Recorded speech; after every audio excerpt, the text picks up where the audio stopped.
The Notaries Unsealed podcast is brought to you by the Notary Success System and Captivated Notary Marketing Solutions.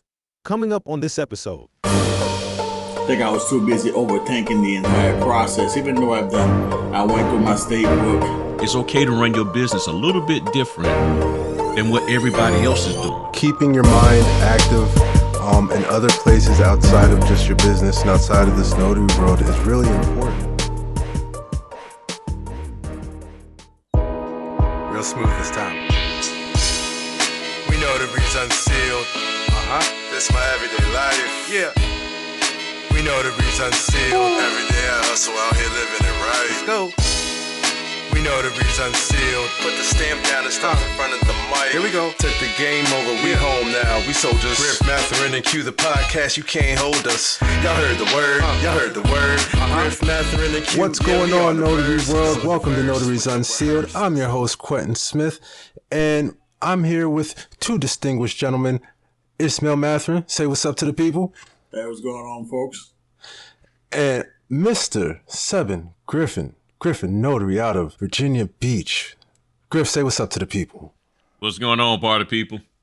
All right, everybody. So we just want to welcome you back for week number 2 of the Notaries Unsealed podcast. The first week went excellent, and I'm glad that everybody enjoyed it and loved it. We heard a great response, so thank you very much. And gentlemen, before we get into what we're going to talk about today, I just want to know, how's your week going? You know, it's Sunday. So you guys don't know that we record on Sundays. So I'm just getting a chance to catch up with my guys. We didn't talk a lot this weekend. What's going on? Man, so everything's going well, man. We took some time out this weekend, spent some time with the kids. I had a birthday party to attend, and that birthday party was kind of special because it was a previous client of mine. The guy had reached out to me to notarize some documents for him a few months ago, and then we just kind of remained in touch. And then I found out he'd be networking with other black fathers in the area. He invited me to his kid's birthday party, so we went out. We networked with other dads in the area, and now we're gonna try to come up with some stuff for us to do on a weekly or monthly basis with the kids. Oh, that's what's up, man. Oh yeah, that sounds like a really good connection right there. Oh yeah, definitely. Cool, man. Griff, what you got going on, man? Oh, man, everything's been good. All of a sudden, been getting a lot more Ron orders. Matter of fact, I got one Tuesday coming up, and I tell you, it's been interesting because at first I was going to try to back off of doing Ron, but all of a sudden, a lot of the companies have been asking for Virginia notaries who are on .verify. So I've been busy doing that, and altogether, I think over the last year and a half, 2 years, I got like 30 under my belt using .verify, and I love it, but sometimes it can get a little complicated with the clients. And then for my regular notary work, that's been steady. Right now, I'm scheduled at the recording of this here. I'm scheduled to complete at least 42 for this month. Nice. Last month I did 39. Nice. And I'm gonna actually push myself to try to get like 45 to 48 for this month, maybe even 50. And other than that, that's it. That's cool. Did you have anything going for Notary Success this weekend? With one of the ladies, she at the last minute, she had some issues, some family issues, so she wasn't able to make it. It was supposed to have been for this morning. So actually, it's a good friend of ours. So and then she asked could another person attend. So it went from one person to now 2 people. So she had she does foster care, and she's going to be, I think she still does foster care. So she had to help one of her daughters out with some stuff and everything. So I was like, no problem. I said, just an at-will training, whenever you're able to do it, you let me know, and we'll just shift and adjust the date. So I'm just waiting to hear back from her on that. And other than that, I just been putting together some more questions for my tests or notary examples. And other than that, everything else has been coming along fine with it. Cool, man. One of the things that I've been struggling with since I started this business and, Captivated as well, has been, my weekends haven't really been weekends. When you're a W-2 employee, and you're working, 5 days a week, you actually know what to do with your weekends. You're planning on stuff for your weekends. But when you come into this, or you're an entrepreneur and you've got a business, your weekends are no longer the same anymore. You know what I mean? So it's like for me, on my weekends, yesterday I had a couple of appointments. And then I had some Captivated work that I needed to get to, working on somebody's logo, and then also working on a website for somebody. It seems like that's what I'm always doing, is working on a logo or working on a website. But there's never that it's Saturday. I don't get that Saturday feeling no more. You know what I mean? Like, yeah, no, I agree. I agree with you. If it wasn't for football, I don't know if I'd have a Sunday feeling either. Oh, great. Here we go with the football talk. It wasn't for the Eagles, right? Hey, they won today. Let everybody know that you love the Eagles. I have an Eagles hat on right now, and I will.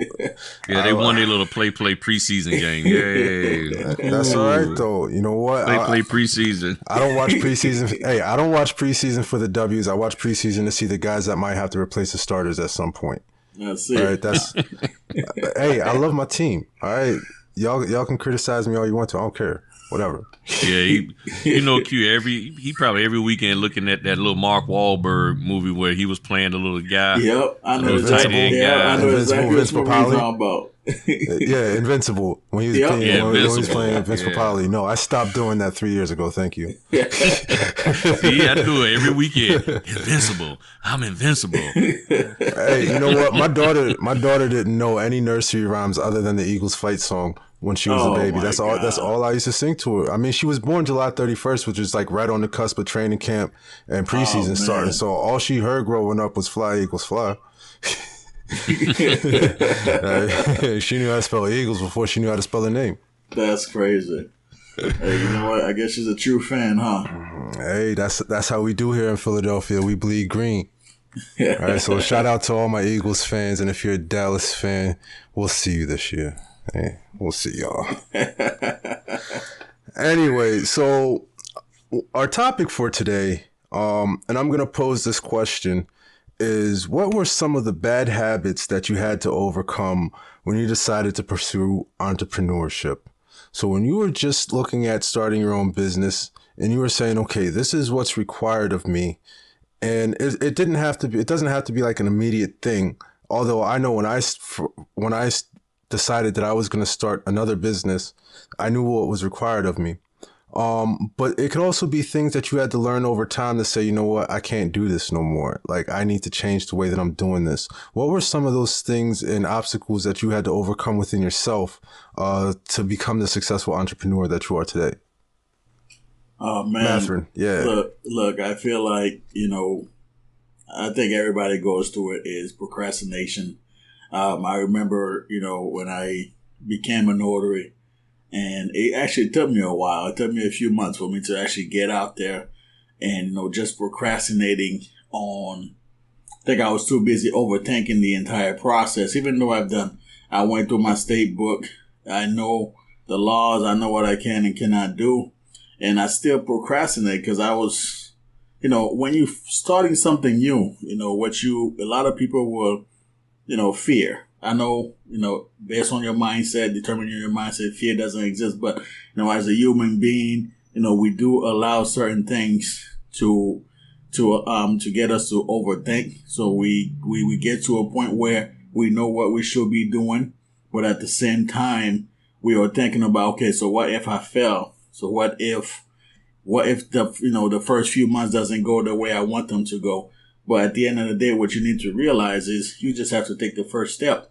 And that's something I struggled with in the beginning because I had all the tools. I knew the laws. I had all my materials. And even, when I'm talking to my wife, she's like, hey, just go out there and just do it.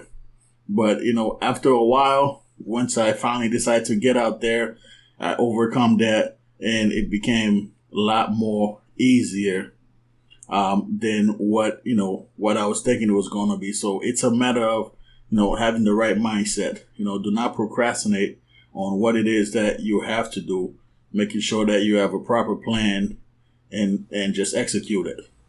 So let me ask you, was your notary business wasn't your first business? Right? No, my notary business, I want to say prior to my notary business, I had started like the real estate, the wholesaling business. That's what I had started. But I feel like, with real estate, I was able to, get out there because I knew exactly what I needed to do and I was taking action with that. But for some reason, when I got to the notary industry, I was overthinking a lot of stuff when I shouldn't have. Got you. Now, what made you get into like the real estate business? And that was your first dive into entrepreneurship, was the real estate business, right? Yeah. If I want to, be officially, yeah.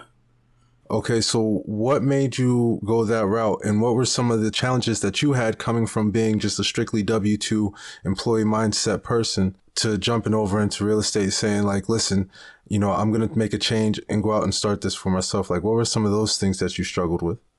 Right, the stuff that I struggled with in the beginning was, understanding the entire process. I know the basic, but what I was saying as far as like wholesaling real estate, for those who doesn't know what it is when you get a property under contract with the seller and then you end up selling that right to that property to an end buyer. Can be somebody that's buying it for cash or somebody that is flipping properties in your area or somebody that's looking for property to buy and hold. So I want to say in the beginning, it was just a matter of, having the right mindset. Like, what you have to do. You know that you have an entire, especially if you have a family that's there, that's supporting you. So you know exactly what you need to do in order for them to have the life that you want them to have. So it was just, making sure you have the right mindset, making sure that you're writing down your goals, because I think I've told you a few times, I'm not the type who write down everything. I usually just keep everything like in my mind. So my wife is the one that writes down everything. Like, she has books of journals, but it gets to a point where I had to, start writing things down so I can know exactly what my plans are. And so one of the things I struggled with in the beginning was, writing down a plan, creating a plan and sticking to it. How do you carry on that today? Like, so that was something that you struggled with when you first got started. It's been a couple of years now. How have you grown since, figuring out that was something that you struggled with? What do you do to make sure that that's not something that you struggle with today? Well, now, beside the different apps that I use on a regular basis to keep a journal and, the apps that I'm using for Calendly, in the office where I'm at, I have a couple of whiteboards that I write things down, leads, the status of what's going on with them. And, just me getting more organized throughout the process. And that right there have helped me achieve. And now I'm starting to see the bigger picture. So instead of just worrying about, okay, this is where I'm at step one. Now, because I'm able to outline everything, the next five, 6 steps. So I'm able to see exactly where I want to be, what it's going to take for me to get there, and what are the small stuff I need to address as I go along with them. Nice. Yeah. I use, I'm a big fan of Evernote. Have you ever tried Evernote? Yeah, that was the first app that I downloaded. I still have it till today. Yeah. Evernote's a really good app, for keeping, some type of journal, some type of notes, or, pulling stuff off of web pages. So that way you can kind of create like a little cache of information that you kind of run across. I'm a big fan of Evernote. Pocket is another one where, if you do a lot of your Google searching on your telephone, the app Pocket will help you save articles and websites into different folders for yourself. It's almost like having a favorites, but it lives outside of your web browser. Which okay. I like that, to be able to separate thoughts. And, if I'm doing research on technical stuff for the podcast, or if I'm looking at hardware for my laptop because I'm thinking about upgrading again or something like that, it gives me a place to just kind of store all of those things right where I want them, to the information that pertains to what I need to, and just keep them in a nice little filing area. So, no, that's that right there is definitely a good idea. What's the name of the app? Because I have not tried it. Pocket. All right. And is it for free, or do you have to pay something for it?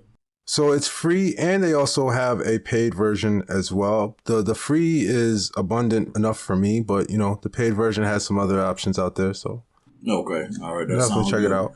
Yeah, I definitely try that out, man, because being organized, especially in business, And for those of us who work at W-2, you have to be willing to plan out your day. And, what I used to do, I try to do now is time blocking. If I know I'm dedicating 8 hours to a job, and I know if I'm home by, let's say 4:30, 5 o'clock, and between 5 and 8, you work on a business, and, and then you make the change. If you have a day off, you might want to extend the amount of time that you are dedicating to your business. What it comes down to is, if you're dedicating 40 hours to your W-2, you should try to dedicate just as much to your business. I know people have family, so pick a time, like how many hours a week can you dedicate to your business comfortably, where you not have to worry about interfering with family life, not have to worry about missing too much. And if it's like 10, 15 hours and you see you can do that consistently, just do it. You rather do 10 to 15 hours than not do anything at all. No, you're right. And, when you're an entrepreneur, it's I'm not going to say it's easier when you have a partner, because I don't have a partner, so I can't speak on that. That's something that you and Griff can speak on. But when, you're a single parent that's out here, I know myself, there's some other gentlemen that are out there that are single dads, and there's a lot of females that are out here that are single parents. Time management is definitely something that is always going to be a struggle, because not only do we need to dedicate the bulk of our time to our business, because that's how we support the second bulk of our time, and that's our children. You also have to figure out a way to fit some time in there for yourself. And, that's one of the things that I've struggled with, is just being selfish with my own time. As a parent, you want to give as much time as you possibly can to your kids. But at the same time, if you're not taking care of the things that you need to take care of, one of those things being yourself, you're going to be lacking in other places, and where you're lacking at in one place is going to start showing cracks in the places where you're strong at. So, I've had to make sure I kind of take care of myself as a whole, and take care of all of the individual, hats that I have to wear equally. So that way there aren't as many cracks in my foundation, from where I stand. Griff, what do you think about it? Well, mostly everybody knows that I don't be sleeping. So for me, as an entrepreneur, I had to learn that sometimes sleep isn't the thing that you're going to be embracing the most. It's depending on how you plan on running your business, and you have to find ways to just relax and move forward. And, the first thing that I had to learn to do was get the noise of everybody else out of my head who didn't have the same vision that I have for my business. Because a lot of people run, like my first business was photography, and everybody was telling me how I should run it. But none of what they said matched the vision that I have for my business. And I learned that if I operate within the confines of the vision that I have for my business, even if I may not necessarily know all of the ins and outs or all the things to do, everything will work out. But every time I tried to operate in the confines of what they wanted, because they just looked at my business from the external and said, "Oh, you're a photography business. You need to set up a shop over here." And I was like, "I don't want to have a shop. I want to be mobile," Yeah. And it was like, "Well, no, you need to be over here in this shop, rent this store, and then have people come in, and then you can sell stuff and all of that." So I don't want to deal with the retail. So I had to learn to just stand on what I knew was right for me, listen to what everybody else said, and then determine, what parts of what they were saying actually fit my business, and when did it fit my business. Right. So there was times that it did not fit my business at that moment, but maybe a year later, 6 months later, or more seasonal, it did fit it. And that's when I could implement some of what they wanted. And then, as I always talk about, with the family, just coordinate with the family, making sure they are aware of what's going on. As a man, as a husband, not forgetting the family in the pursuit of growing your business.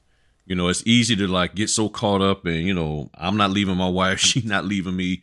The kids, that time, they were too young to go anywhere. So everybody had to stay home. And it's like, make sure you don't forget your family, and don't use your business as an excuse to not take care of them and tend to their needs. So as an entrepreneur, that's what I had to learn in the beginning, So for a lot of people, when I was in my 20s doing all of that with that business and other businesses, it enabled me to where now at 50 some years old, I was able to just flow. Me and the wife had a flow, the kids had a flow, and it actually propelled me to move in this business a whole lot quicker. So people are like, how are you able to move and learn? Because a lot of stuff that I needed to establish, or a lot of what y'all are establishing or trying to figure out now, I figured out 20 some years ago. Right.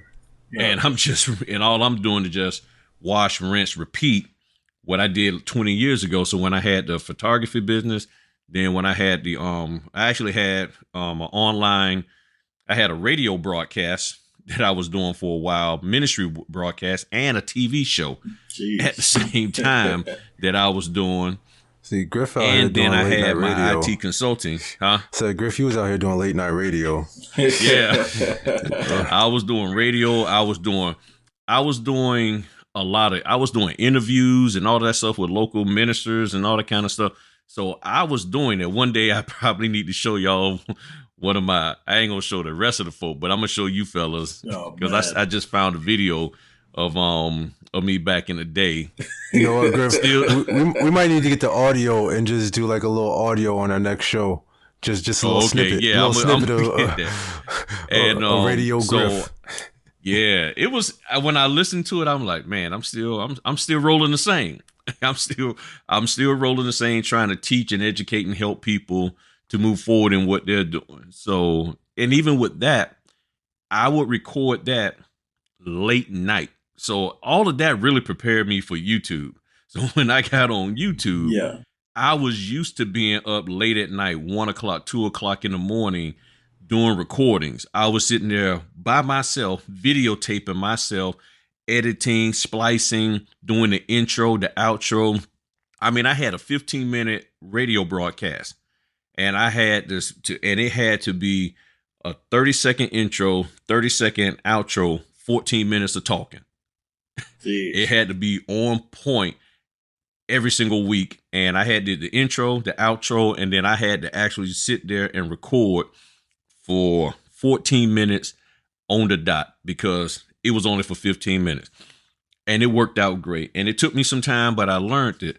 But doing that, I learned how to balance putting time into the business as well as being there for the family. And then there was times where it's like, all right, I can't record this week. Y'all just going to have to replay something from the week before or 2 weeks ago because I got to take care of stuff with the family. Right. There was time I would be up there in Philly recording in a hotel and stuff like that.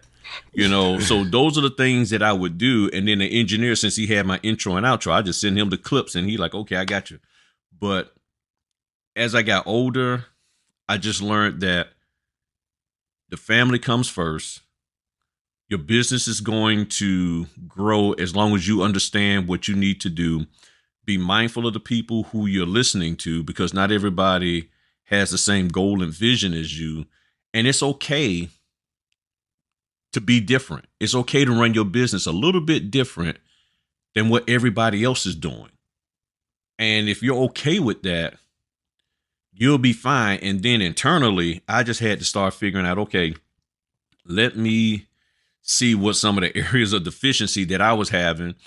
So yeah, there was some procrastination. There was too much perfectionism. Yeah. I was trying to get everything just perfect and everything. So I wanted to ask you a question. You said that, you know, you and I, we have a lot of late night conversations, much like you. I don't sleep. You know, I think my hours of operation are from like, let's say 9:15 to 9:15 a.m. to 4:30 a.m. Is my standard day. When did you start working hours like that? Was it when you were doing the radio, or did you already have that type of mentality of I'm just gonna work until I can't work no more? It sort of came from when I was in the military. Okay. So in the military, we had watch hours. So we would work 4 hours, and we would do 4 hours on. Then we had 8 hours off. Right. Then you go back to another 4 hours. So let's say from 8 in the morning till midnight. From 8 in the morning till 8 to noon, I'm working. Then I'm off till 7:45 that night. Then I go back on work at 7:45 and I get off at 11:45. Well, you're so wired up, you don't necessarily go to sleep. Right. So you don't wind up going to sleep until 2, 3 in the morning because you might be talking to some of the fellas, might be sneaking a phone call to the wife, writing a letter, working out, just decompressing, because my job at that time was in engineering, and we would sit in the engineering room. It was 130 degrees. Jeez. So you're talking about 4 hours sitting in 130 degrees temperature, and that was underneath the air vent. Yeah, that's tough. So after that, when you got off work, you just wanted to decompress, and you probably didn't go to bed until 3 in the morning. Then you got to get back up at 6 so you can get breakfast and and then go back down there again at 7:45. And you're doing that every single day when you're out there on that water. So when I got on, so when I became a civilian, I was still in that mode. And then as time went by, I sort of moved away from that. But once I got into working, being a business owner, I was like, I got to put more time into this because I got to compete with these other people. Like we talked about last week, I got to compete. And sometimes when you sleep, you can't compete.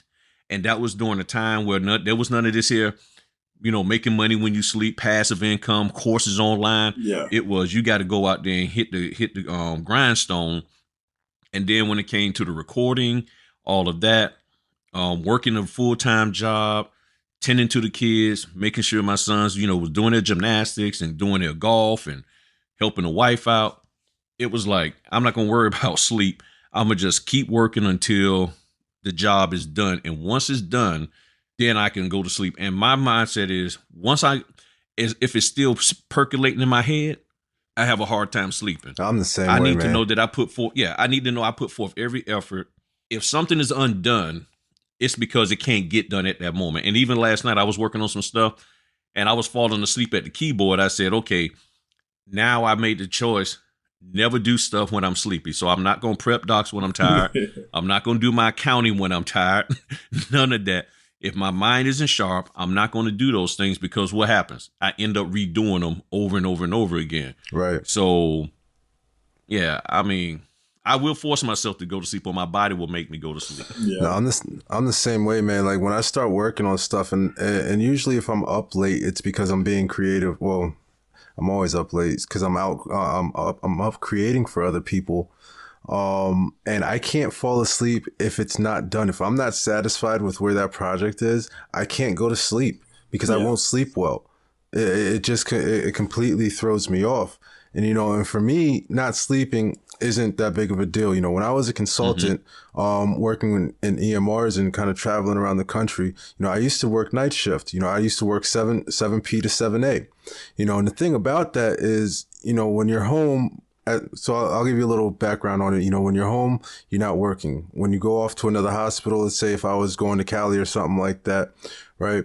Then you go back to being on your work schedule. So you're going from being a daytime person living like everybody else and living on everybody else's schedule to then switching your schedule to overnight for the next 2 to 3 weeks.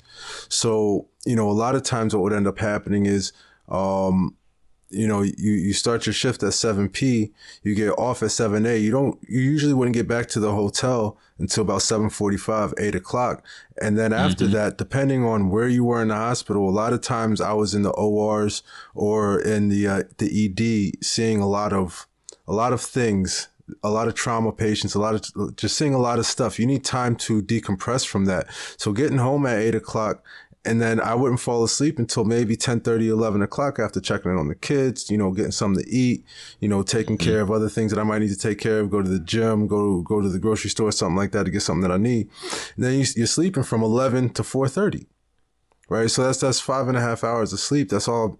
That's what my body is used to getting, and that's one of the things that I struggled with as, becoming an entrepreneur was, after being a consultant, I went back and worked a W-2, and then I came back to being a business owner. Now, as a consultant, you're 1099. I operated underneath my own LLC. I had to market my services to the other to the companies out there that worked with these hospitals to get business, to get work. So that's why that I had other experiences in starting and running a business and managing myself and managing my time and money. Coming into this business and not getting a lot of sleep. And I kind of had to take a look back and say, you know what, you're not a W-2 employee anymore. Your hours may not be 9 to 5. You may not wake up at 6 o'clock in the morning like everybody else does. You may not have, dinner at 7 o'clock p.m. like everybody else does. Your schedule is completely different. And it's taken me some time up until just recently where I had to realize that my operating schedule is different than everybody else. I can't get upset at myself for saying, okay, well, I'm not up at 8 o'clock in the morning and saying, those sayings out there, the early bird gets the worm. I had to get myself out of that because it started to play a role on my psyche, on my psychiatric, my mentality about things. Because I started getting down on myself, like, okay, I know I'm doing everything that I'm supposed to be doing, but then you hear, highly successful people eat breakfast, get this amount of sleep, be up by this time and operate at these hours. I had to accept the fact that, wait a second, this is my business. Let me stop getting down on myself about these things and understanding that this is my new normal. Yeah. Mm-hmm. These are my normal business hours. You know what I mean? So that's been something that I've struggled with, and going into entrepreneurship and trying to break out of that W-2 mentality that, that's ingrained in us. You have to be to school by a certain time. You have to catch the bus by a certain time. You have to do these things. You have to do all this stuff by a certain time. But when you're an entrepreneur, it's all your time. So you decide when you're going to do those things. Yeah, you're right. Because now I will tell you this. If I wasn't doing YouTube like I am, I probably would be sleeping a little bit more, because what keeps me up late at night is me thinking about ideas for videos. So once I get in the flow of the notary part, I'm like, okay, cool, I can be done, get all my docs prep and all of that. But now that I'm doing the YouTube, I'm starting to think about that. It's like, okay, they need help with here, and here. All right, people need to do document reviews. People need to just talk and just get some things off their chest and all of that. And it's like, okay, so because I put myself out there, it sort of keeps me from going to sleep, because I realize I need to be available to people, so that's even one of the things with the YouTube membership and people who take the Notary Success System. I give them document reviews. Mm-hmm. I'm even waiting now for a young lady to get her document so me and her can review, make sure she's solid. She's out down there in South Carolina. So these are things that you have to do. And one of the things that tested me to know that, and this is long before I got into doing notary, I had to go to Italy for a work assignment for 2 weeks, which was 6 hours ahead, then turned around and had to come back to the United States. Then we went into what was that? Daylight savings. Yeah. Then they flew me out to Hawaii for 2 weeks, which is 6 hours behind. Just all over the place. And then I came back, and all of this was within like a month and a half. This was like a month and a half. My time schedule, my hours, my internal clock was so off, it wasn't even funny. But I still had stuff to do, and I made up my mind. I said to myself, you know what? If I can handle that, I can handle anything. Yeah. Not knowing that I was going to be going into doing this kind of work and needing to be available to people like I am. And then lastly, one of the things working with the signing companies can sort of keep you up at night. And you say, well, how is that? Because you can get an order at any old time. Like last night, I think I had got an order at 9 something last night for this upcoming week. Jeez. Yeah, I was just sitting there minding my business, and I looked, and I'm like, clicked, and like, oh, you've been assigned. I'm like, okay. So you could get orders at any time when you're working with the signing company. So even with the groundworks, orders just come in up out of nowhere. So that can keep you. I've seen orders come in at 1:00 in the morning. So, that's how that can work. But once you figure out what you need to do, you can move forward in your business. And for me, the main thing now is just staying on top of my accounting, putting stuff in. I keep everything recorded, on my desk, but then I just got to put it into Notary Assist, all of that, make note when I got paid, and keep everything straight for my account. Now that right there makes sense. It's I'm glad how you guys mentioned as far as knowing, as far as the time frame that works for you guys. And one thing, I'm an early person. Like, I like to wake up early. But what I was doing in the beginning, I used to stay up late, then trying to be up early in the morning as well. So that used to affect me in a negative way. And, I had to learn that, for someone like me, if I get about 4 or 5 hours of sleep, I'm good. But if I try to push it, where sometime I was running in less than 2 to 3 hours, and, that right there was just me setting up myself up for failure for the day. Then what I realized, then I try to work with my wife, and she's able to stay up all night. She gets a lot of stuff done throughout the night. I'm the type of person where, okay, by 10, 11 o'clock, I need to be winding down. Then I'm up early in the morning and get stuff. That's how I operate. So I'm glad you guys mentioned that. It's extremely important to know how you operate, how your body function, because you don't want to be halfway through the day, you over here falling asleep at a business appointment because you are trying to stay up because so-and-so tell you, look, man, I stay up till 3 o'clock like every night just to get some work done. Nah, find out what works for you and then just stick to it. That was one thing that I had to adjust, and I had to accept it. I really had to accept that. It was extremely difficult for me at first because, I wanted to be up, planning, with my partner, seeing what research she's doing. And then I had to realize, look, she operates like that. That's her way of operating. My wife can get to two to three books just being up at night. That's how she works. But me, I need to get the rest because when I'm up on the day, I'm out. Like, I can be up from 4 o'clock in the morning till it's time for me to go to bed, just going and going nonstop. So that's how I function. So it's extremely important and you for know you what? guys. And that's a good point because, see, me and my wife are opposite. I'm the one that stays up late. She's the one that goes to bed early. So sometimes when I'm tired, I'm snoring. So a lot of times I let her go to bed, get her rest, start going to sleep. Yep. And I'll go to bed sometimes on purpose, like 3 a.m, because I know she's getting up at 5. Gotcha. So then that way, if I am snoring, she's only dealing with me snoring for a few hours and all of that. That's it. But a lot of times I'm getting stuff done here in the house, cleaning up stuff, setting up things so that when I get up, boom. And also I know we're going a little long on this, but even with me being in the military, I wouldn't go to bed until I made sure my uniform was already laid out for the next day. Well, yeah, I mean, if you got to be up at the crack of dawn, you got to make sure that thing is ready to go. Right. So I would have all my stuff laid out and then boom, I can get up and go. So I'm still in that mode where before I go to bed at night, I make sure everything is where I need it to be. My keys, my bags, everything. I got my documents put together. It's going to be here by the door. So that way I don't forget anything. So I'm not so much a pattern person, but it's more so I just want to make sure everything is where I know it needs to be so that when I get up and go, and then that enables me, okay, then if I need to sleep a little bit longer, I will. And me and her, we just flow that way and it works. Yeah. It works. I tried the Eric Thomas 3 a.m. Yeah, I tried it. Yeah, me and you was doing it together. I was doing it as well. It really messed my flow up because me getting up that early in the morning, my mind still didn't get into gear of doing anything until 7:30. That's it. Yeah. And I was going right back to bed. I was like, bump this. I was trying to stay up. I was like, I can't stay up because I'm sitting here in my chair in the middle of the night with all the lights off. I'm like, I don't feel like doing no work. I just went to bed a couple hours ago. I'm telling you now, I see that thing pop up on Instagram. It's like, oh, it's 3 o'clock. All right, it's time to start winding down. Everybody else is getting up for this. It's time for me to wind down. Yeah. Yeah, You know? and everybody operates different.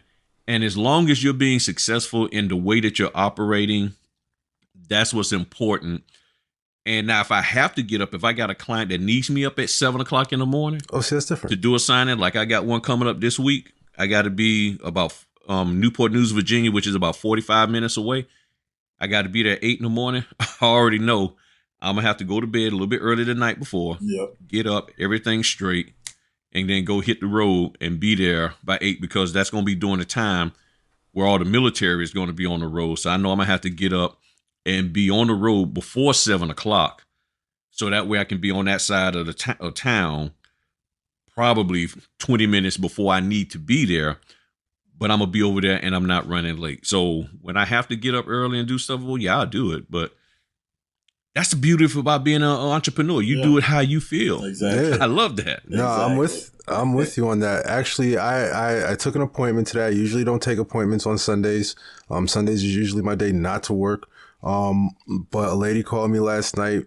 I think she called me at like 7:45, and she was just like, "Listen, I really need to get this document out. It's got to go out first thing Monday. I'm headed to work, but can you come first thing in the morning?" And I was like, "Okay, well, what time do you get home from work?" She was like, 8:00, and I said, no, I'm sorry, wait a second, it's Sunday. We're gonna have to roll that back a little bit, because as you see on the website that you pulled up on Google, and you saw my hours there, I don't open on Sundays. So if we're gonna do this, please, let's do this at 11:00. And she was like, and she thought about it for a second, but I had to stand firm, because one, it's already stated, listen, I don't work on Sundays. So I'm already doing something against what I would usually do. Yeah. Two, I'm not getting up that early no, it's not happening. You know, now some people may say, well, go get that money. If it was going to be 8:00, it's going to be 8:00. Well, a closed mouth don't get fed. I said 11. She said, fine. I got what I wanted. You know what I mean? Yeah. But being an entrepreneur and running your own business, it gives you that ability to make those decisions and operate how you want to operate, and be able to stand up and stick to your guard of what you'd like to see happen, what you want to do. And if it doesn't work for the other person, it's okay. You can walk away. It's nothing personal. It is what it is. Yeah. Yeah. Well, y'all saw on the Fritter Friday, dude called me up while in the middle of Fritter Friday. I was like, nope, I can't accommodate you. So that's why I always say you have to be okay with not making money that way. Right. You was okay with not making money at 8 in the morning. You're okay with making money at 11. And, people have done that. And I'm like, okay, look, I'll come meet you, wherever you're going to be at. Well, I'm going to be at my job. I wanted you to come by my house. Well, I can come to your job. Yep. Oh, you can? I didn't realize you would do that, because other notaries wouldn't. Right. So now it's more convenient for me. It's more convenient for them. And they had me in a box because of other notaries. I only thought y'all would do it at my house because nobody else would come to my job. I said, unless you got a contagious disease at your job, I will be there. Unless I got to wear some kind of spacesuit, I'm coming. And they're like, okay, cool. Then you know what? Fine. Well, I'll meet you at my job. Come on outside. Bam, bam. And they're done. Yeah. So a lot of times people will put you in a box because of other notaries. And that's another subject all in itself there. Yeah, that's true. Other notaries are slack, and then they're thinking that everybody operates that way and put you in that same box. Right. So you got to be able to recognize what they're saying without them saying it, and then be able to counter it like Q did and get them out of thinking of you in that box. And boy, that's a whole nother subject. Yeah, no, it just that is a whole. We might want to hold on to that one. Yeah, because I'm gonna write that down. We coming back to that. Yeah, because what I was gonna say is just like the appointment I had a couple of weeks ago when I had to leave my house at 5:00 in the morning because I had to drive almost 2 hours to do some fingerprinting. Most notaries wouldn't do it. That's why she was not able to find somebody. So she reached out to me, and I was able to accommodate her client. And mind you, that lady, I believe she was in Washington, D.C., and I was able to accommodate her client. The meeting was at 7:30. I left my house by 5:00 in the morning, and I just went and got to it because no other notary wanted to take the hike. You want to know something about those appointments, man? I love those appointments. Those appointments when I know I'm going above and beyond, I don't know why.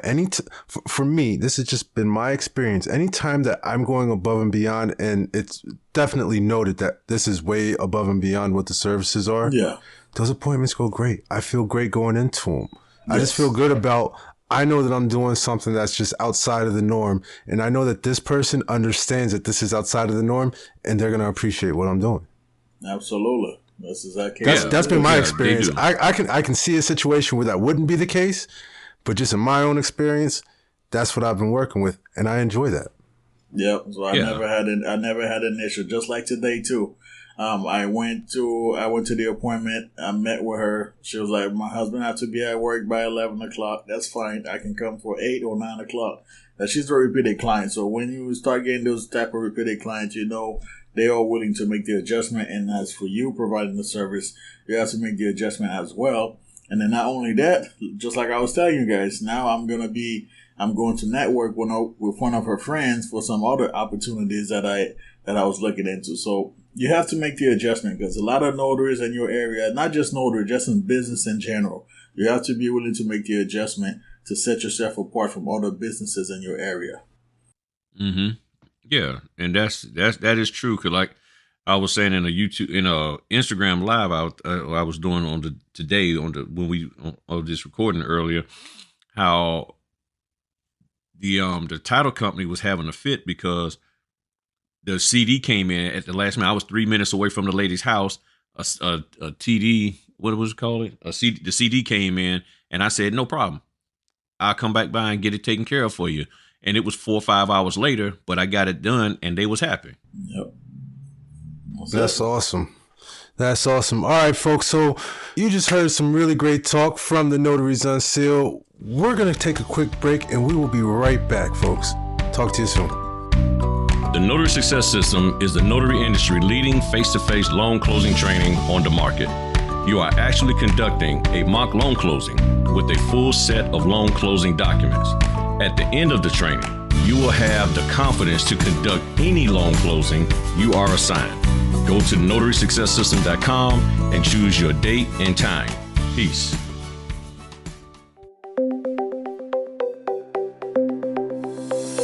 Do you need a little help advertising your notary business? Captivated Notary Marketing Solutions helps you better build your business locally. It's the only service we offer. Created by founder Quentin Smith to assist other notaries be successful.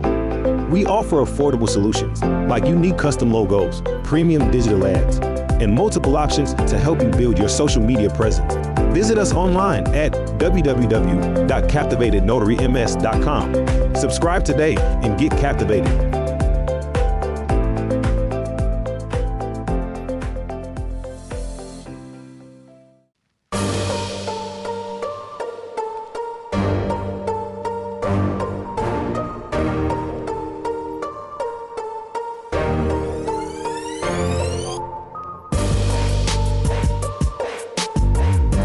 Welcome back, everybody, and thank you for joining us again on the Notaries Unsealed podcast, and hopefully you guys enjoyed the first segment of the podcast. So in this segment, we're going to take a little bit more of a easy route, and we're going to talk about some things that we like to do to reward ourselves when we experience little victories throughout our days. Now, a little victory can qualify as anything. Sometimes a little victory can be, I got out of bed, right? That could be a little victory. And, for me, I don't really struggle with that anymore, but, if that was a victory for me, I guess I would say that, the next thing to reward myself would be to brush my teeth, because anyway, we're not going to go down that road. I want to ask you guys, how do you celebrate yourself? What are some of your little victories that you take note of, and how do you celebrate those for yourself? Griff, we'll start with you. Well, for me, oh man, that's a good question. Because I'm always buying stuff, but I ain't gonna lie to you, man. I just bought me an engraver, a laser engraver. Me and you've been talking about that, and yeah, I just bought a laser engraver, and it just opened up a door for some other stuff. And this is going to be a way that I can really remove myself from some of the notary stuff and decompress, because it has nothing to do with notary, although I can do notary logos on cups and things of that nature, but it Right. gives me something else that I can do. I ain't gonna lie, one of the ways I was rewarding myself was, I love white chocolate macadamia nut cookies. Yo, those are some of my favorite, man. nice. Yeah, and the best ones that I found are at Kroger. Kroger food Kroger's. store here. They got some gourmet ones. They about $5 for 6, but man, they good. And then That's not a bad deal. You know who else has good ones? This is like the most weird place to get them from, though. Subway. Subway has good white chip macadamia nut cookies. they I don't do. even like Subway. I just Yeah, don't I like the actually fact tried that the those. cookies be smelling like the sandwiches. True. True. That's But the once only you get reason into why I them won't eat them, things- because and then now another place is Five Guys. Five Guys has some decent ones, but the problem with those is they got lemon in it, and I don't want lemon in my daggone white Oh, chocolate. nah. Yeah. Mm-mm. They got a Nah. hint of lemon in there, so What do they do that for? What do they I do have that no at? idea, man. They messed it all up. I was like, I mean, if I'm really, really fiending for it, I might, I'll swing by Five Guys and eat one of theirs. The Might be subs are like- cool, but no, you got to take the lemon out of there. But yeah, so finding, and nowadays, I'm trying to eat, been eating healthy, but getting off of the snack stuff so much. So now, Yeah. I treat myself to like, I go to Whole Foods and I get something healthy to eat from there. Now, I'll be honest, another treat for me is baklava, that German yeah. food. Baklava. Yeah, I love Man, baklava. those Real are sugary, nice. but it's good. Those are nice. And tiramisu. Tiramisu, flan from the Filipino restaurants, any kind Yeah. of custard.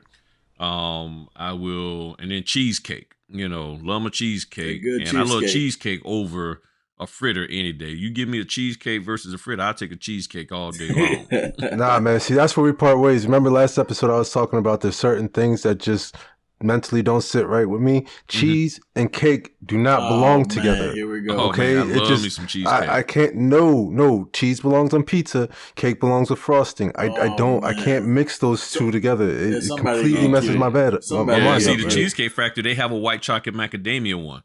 So I would go and get I that one actually with tried some that one caramel before. on it. Man, I'm all day.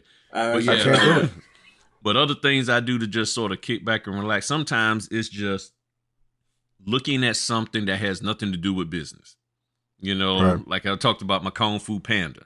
I look at that. Like last night I was up and I was looking at some movie called Jungle Run. That was the weirdest, craziest. That was a E-rated movie. I mean, not even a B-rated. It was so low on the totem pole. But I was like, let me just look at it because it was just boring. And and sometimes I just want to get my mind off of business and learn and learn about other things in life. So, I'll look at documentaries about health and fitness, about the economy, about Bitcoins, about the financial industry. And I'm learning, okay, these are the things that's going on with America. I'll learn stuff about, the history about, what's going on in America. One of my favorite series is The Men Who Built America. I That's a love good looking series. at that. That is, if you really want to know why the country is the way it is and why these politicians act the way they act, you need to look at that and you'll understand why, because a lot of them are trying to go back to that day, during that time period, because they control so much. Back then, the wealthy were the ones who was bailing out the government. That's how much money they had Yep. and stuff. So things of that nature, I like to look at that kind of stuff, and it helps me to learn about just life in general. I've been looking at documentaries on what's that thing called? Recycling, how the different countries are doing recycling, flip-flops and all that kind of stuff, and how they're making things, for themselves. So just expanding my mind, because and I'm going to end it with this. Taking it into business, learning that kind of stuff gives you some conversation to have with the wealthy people that you come across, who are more earth conscious and social conscious and animal conscious and stuff. That gives you something to talk about with them outside of just talking business all the time and just have a conversation? Back to you. No, you're absolutely right about that. And, you know, keeping your mind active in other places outside of just your business and outside of this notary world is really important, because your customers, when you go to sit down with them, guess what? They're not talking about this business or the notary world. So you're going to have to be able to come with more to the table to have a conversation and build a rapport with them, other than this notary business, you know. And that's one of the things that I really see out here, just personally in my observation. It seems like everybody is consistent. It's almost like we have notary zombies, right? Where it's just notary 24/7, not talking about anything else, not you know, looking at anything else, you know. And that might just be what my timeline is showing me, but it seems like a lot of people, and it's not that it's a bad thing, because, you know, if you're a business owner, you're locked in, but you don't want to put yourself in a space where you're missing the rest of life and everything else that's going on around you, because there is a world that's going on right now, you know. And a lot of times when we're ripping and running through these streets, you know, in between appointments and stuff, you know, we don't have time to sit back and look at things or think about things, or venture into looking at old history, right? Because that's something that I do. You guys know that, you know, anybody that has seen earlier videos that I was on with Griff, you've seen my library. I have a very extensive library. I'm a history buff. I'm a nerd. I love to learn about history that's outside of the textbooks. So I take a lot of time, and I've taken a lot of time over the past 10 years or so, just to really dive into a lot of subjects that I was interested in, to educate myself. And I still do that. And I still see things that are out there that come across, a lot of tech stuff. You know, one of the things that I've been paying a lot of attention to is the self-driving trucks, the 18-wheel trucks that are out there. You know, there's some really interesting technology that's out there. If you're interested in investing money, that's something that I would definitely be looking at right now, as well as the metaverse. You know, Facebook changed their name to Meta. This is something that I'm into myself. They changed their name to Meta, but there is something else, and that's the metaverse. And you have these small software companies and technology-based companies that are building actual meta worlds that people are doing, guess what? Real estate deals in, like actual real estate. They are selling real estate in these metaverses. Okay, so that's something that is on the rise. It is coming. It is slowly being adopted by the people. That's something that I'm really interested in, because there's a lot of money there.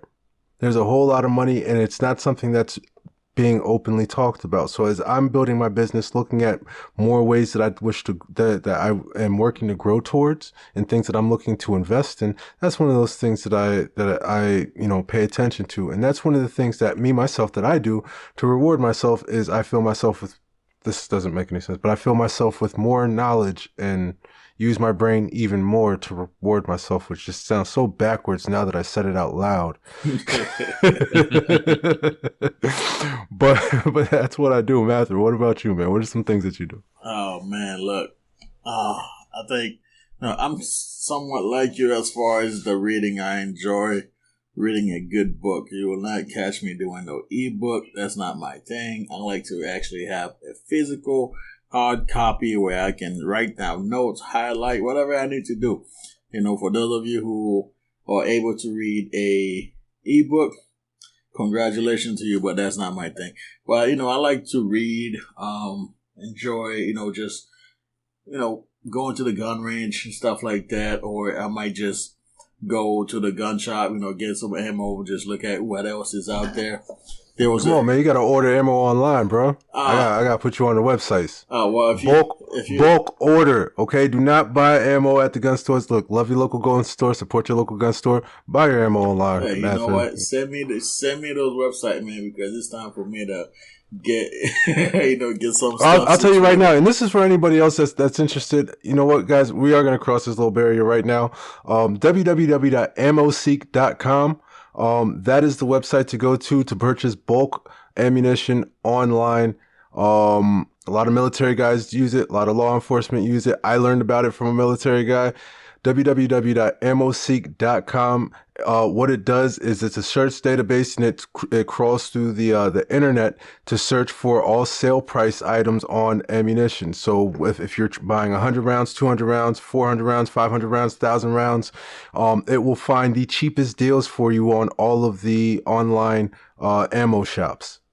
Gotcha. All right, so I highly suggest that. And you can even filter it by shipping times, shipping expense. So, shipping, when you start getting into like 500 rounds, shipping is going to be expensive. All right, there's no getting around it. Yeah. You're shipping lead. It's heavy. Gotcha. Right, so that's one of those things that you want to take into consideration. But, yeah, I'm with you on that, man. Going to the gun range, also the golf range. I like going to the golf range and hitting a couple balls. I know, Griff, you said that your sons play. Have you ever gone out to the driving range? Oh, yeah. Going out to the driving range, hitting some balls. Now, I prefer to do the putting. Okay. Really? Because, hitting the driver, because, playing golf for as long as I was, I like to get around the greens, because I'm going to tell you, when you're playing golf with all these other cats out here, if you can do good with putting and getting the ball on the green from 100 yards or closer, that's where you're going to help your team win. It's easy to hit the ball straight. I mean, you'll figure that out, get the ball out there. But if you can get the ball, and really, if you're good, from 150 yards. So if you can go from 150 yards and get it on the green and get it in a hole for amateurs, say within 2 to 3 putts, you will be golden. So when I go to the golf course, I practice on my short game a lot, because it requires a little bit more focus, to get creative on getting the ball where you want it to go at, paying attention to the slope of the greens and all of that. And you can't be thinking about other stuff and focus on golf. Just like with fishing. When I used to go fishing, when you're out there fishing, you can't be thinking about all this other stuff and then, miss trying to fish, especially when you're on the boat. Now, if you're on the shore, that's different. But when you're on the boat and you don't want to fall in, trust me, you're going to be focused, on what you're doing. So something that keeps me focused, but the golf is, that's my thing there. Have you ever been fishing on a canoe? No. I was darn near with the boats, we were the little John boats. They were small enough to almost be like a canoe.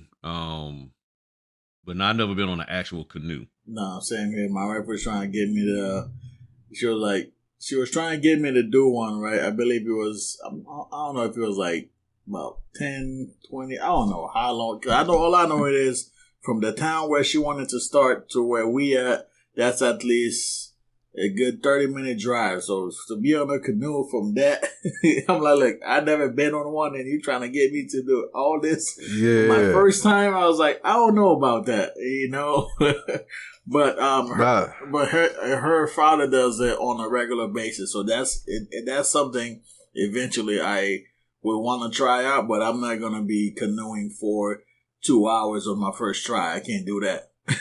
Man, I'm telling you, if you want to talk about being focused at the task at hand, try fishing on a canoe, because there ain't no moving. Your center of balance and the person that you're sharing a canoe with, y'all got to be in sync. In sync, you know what I mean? Like that's where you got to be, because if you get something on your line and you have to maneuver to then reel that fish in, that other person has to counterbalance their weight to support you. I'm all set. I ain't doing the canoe thing. Yeah, man, that's just something different. I used to when I was younger, I also went whitewater rafting a couple times too. Now that's a whole lot of fun. I don't know if you ever tried that before either, but that's too. No, you ain't tossing me up and down and flipping me and hitting rocks and all of that kind of. No. Nah. Oh, come on. See, I can do whitewater rafting, but I don't do roller coasters. I think I was talking to Mathurin about this the other day. Like, I don't do roller coasters whatsoever. I like the ground. The ground is be good. If I was supposed to do loops in the air, I would have been a bird. Yeah, I'm not a bird. Much. No. I'm a human. I like the ground. The ground has treated me well my entire life. Okay, so then how you gonna be on some water That's it. that's flipping and flopping in white water. And, Because I could walk in the water. I could swim in the water. The ground. man, but you got all them rocks out there and all that kind of stuff. That's all right. I've seen some YouTube videos. She was trying to get me to do that too. I'm like, I look at it. I'm like, I don't know yet. Every made-for-TV movie that I seen people whitewater rafting in, somebody always get thrown out the thing, and then they hit their head on a rock, and then nobody can find them. Then they wake up fighting a bear and all that kind of stuff. So no, I ain't messing with it. All right, let me ask. Would y'all jump out of plane? No. Crap. I'm on the fence about that. I'm on the fence about that, and I only want to do it because she want to do it, but at the same time, I don't. But it is what it is. You only live once, right? Yeah. So I'm gonna go back to my previous statement of I like the ground. The ground has been good to me my entire life. I don't need to see the ground coming at me like that. No, I'm good. I like this perspective of the ground. I like looking up at the sky, not looking down at the ground. That's cool. I'm good. Well, what made me let me share this with y'all. A couple of months ago, I actually did a closing for a lady who had a skydiving accident. Oh. Yeah, I went to the hospital. Damn. And I go in there, and she's sitting up there all sprawled out in traction to keep her bones in place, spinal injuries, everything. She land wrong? Hmm? Did she land wrong? She landed somehow wrong. She was hurting bad. I don't know if the parachute didn't open, but she was in a skydiving accident, and she was very fortunate to be alive. And when I saw her, I was like, I said, girl, you just confirmed all of my things about not messing with the air. Well, scratch that. Just scratch that off my list right now. Mm-hmm. Yeah. You know what I want to see? They need to come up with I don't like reality TV, but there needs to be like reality TV. So when somebody gets in an accident like that, like I want a documentary of people talking about how they were before as a person and then see how they live their life after an encounter like that. Like I want to see how they treat people.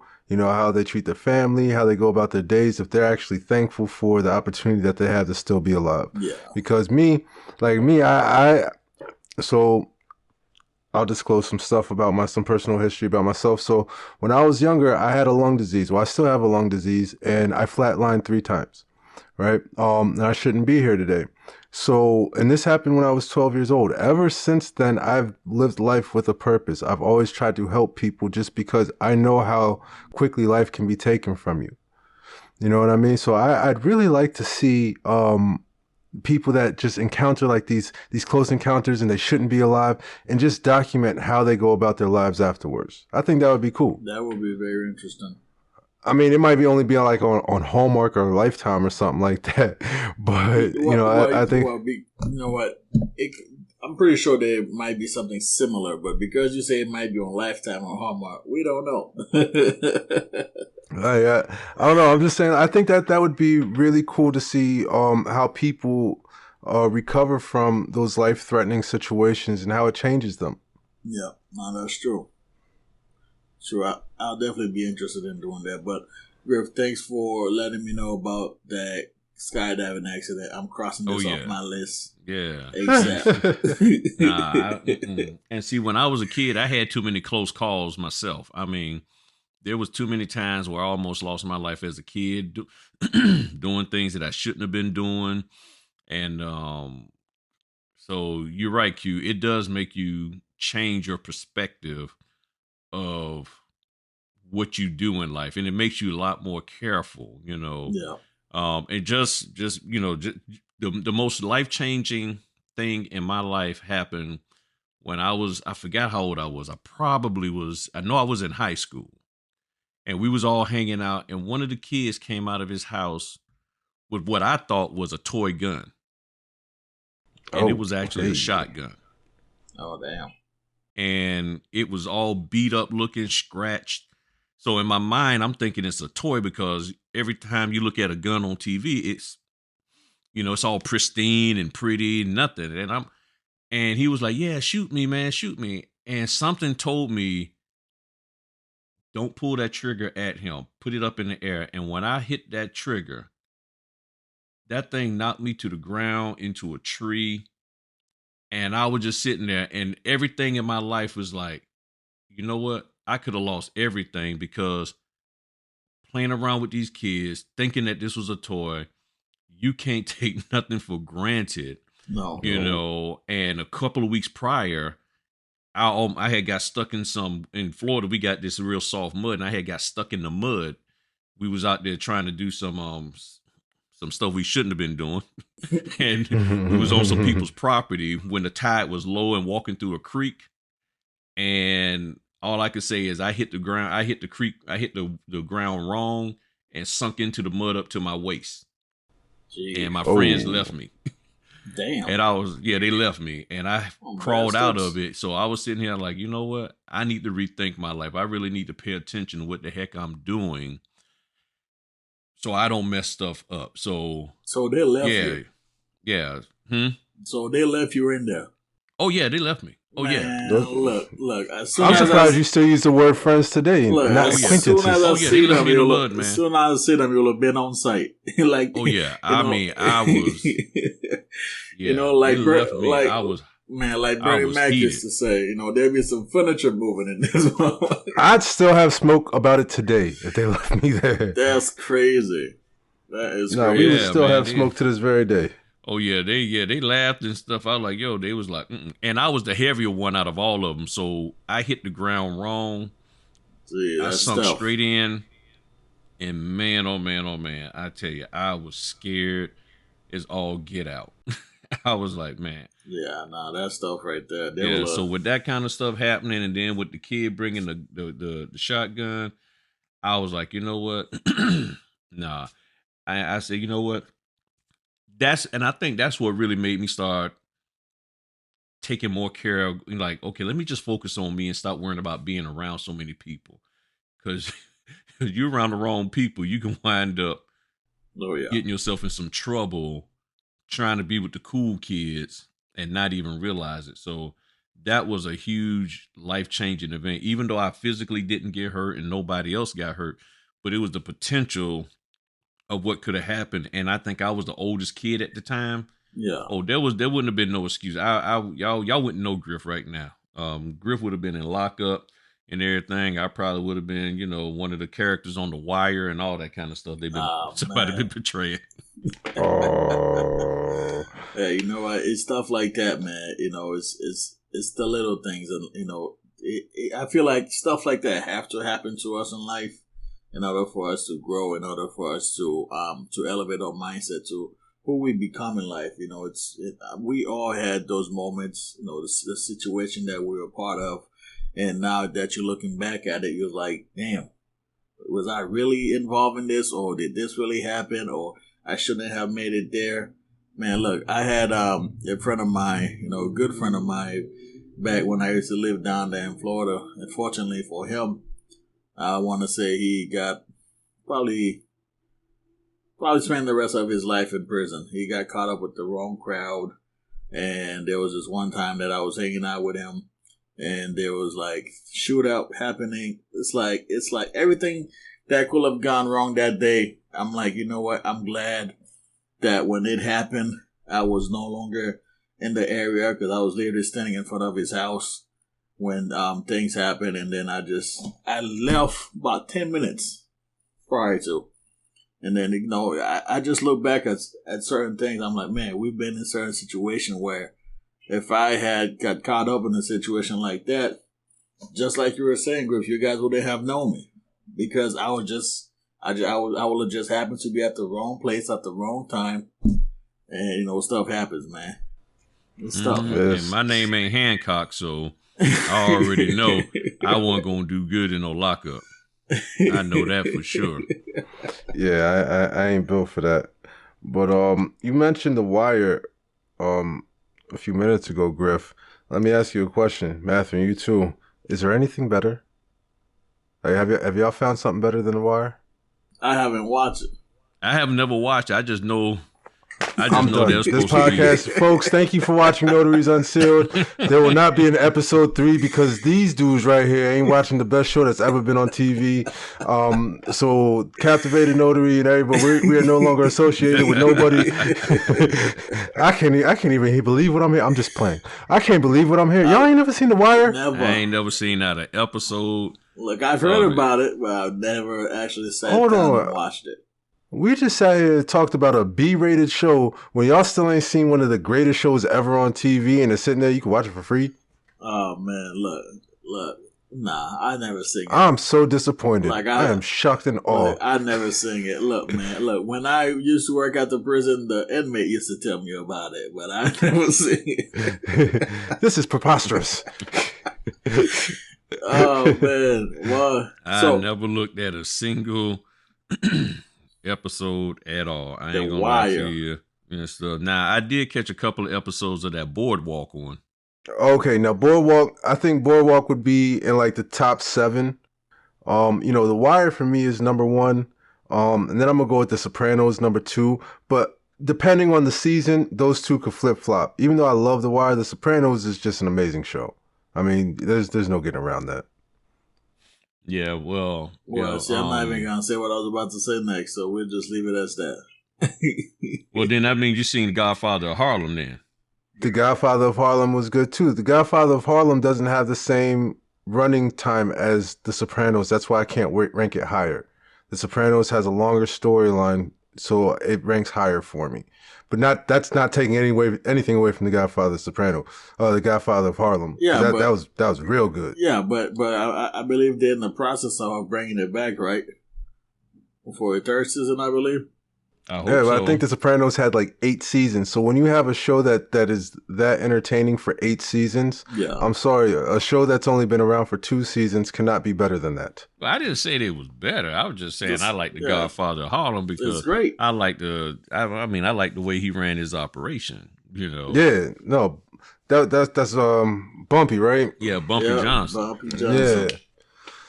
Nah, I'm a big fan of The Godfather of Harlem. I hope they bring it back. That's a good show. Wu-Tang. Yep. Now, don't sleep on Wu-Tang. Wu-Tang, what's it called?